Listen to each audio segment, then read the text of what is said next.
Welcome to part one of the series I have created called Harsh Realities. Okay, these are anecdotal experiences.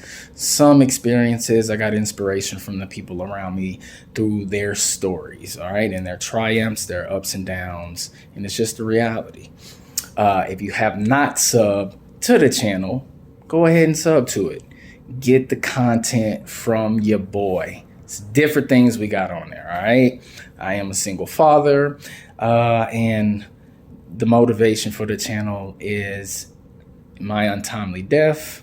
My son has the information to revert back to, all right? So, part one, if you are in a leadership position, whether it's you're the head of your household or the leader of your family, or if you're in some type of leadership at work, you do not have time to mourn if you do suffer a loss.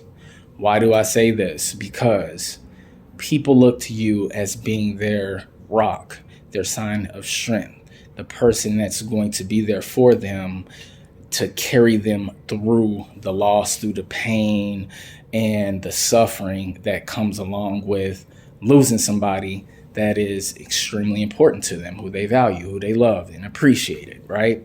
So a quick story of mine is when I was 24 and I lost my last mentor, and I worked under this man for 10 plus years. I have a background in textile screen printing, design, restaurant management. And this guy taught me the trade of printing, okay?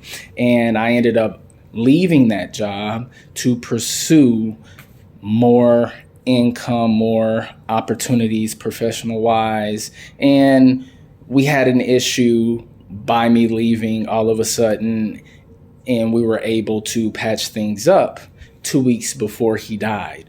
So I get a call at work. They tell me the news, and I was called upon to finish printing the job that he was working on. Okay. Now I'm 24 at this time, so I'm a young man, and I didn't have time to deal with the loss and the pain. I had to get to work because if I did not go and help them out, they would lose the business. He has a wife that he left behind and 2 daughters. So it was ultimately up to me to go in there and finish printing this huge job, huge profits off of that job. And if they didn't, the doors would have to close. Okay. So I had to go down there right after he died, finish the job that he was printing. He had a brain aneurysm, okay? So he died. If anybody knows about screen printing, we have a press. It's like an octopus, moves around in a circle. You have a flash unit that dries the ink so you can put multiple coats on it. So he died on that printer station, and I had to literally scrape off the buttons off of the actual platens that he was using, because when he died, he fell on the press and rolled over to the flash unit. So flash unit's like an iron, so it's very hot, and I had to scrape that off. It was shit everywhere. His shoes was there and everything. Very traumatizing experience for the average person, but I truly believe that God was there for me throughout this whole situation and just told me, hey, you got to get to work. You do not have time to mourn.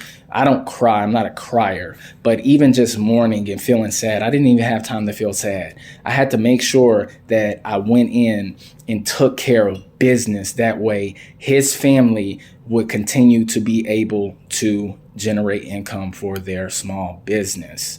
And it's very difficult at times because we're all humans. We all suffer losses. But when you're in that leadership position, you just cannot break.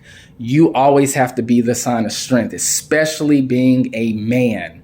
You have to be your kid's superhero, the one that they can depend and call on you on.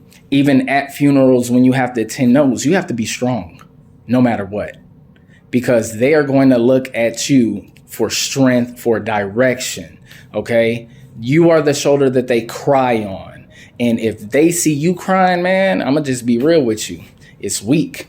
We can't do that. Okay. You are going to have to do that on your own by yourself when nobody is around. But if you do suffer a loss, stay strong. Understand that people are dependent on you to be their strength. All right. This was part 1 of Harsh Realities.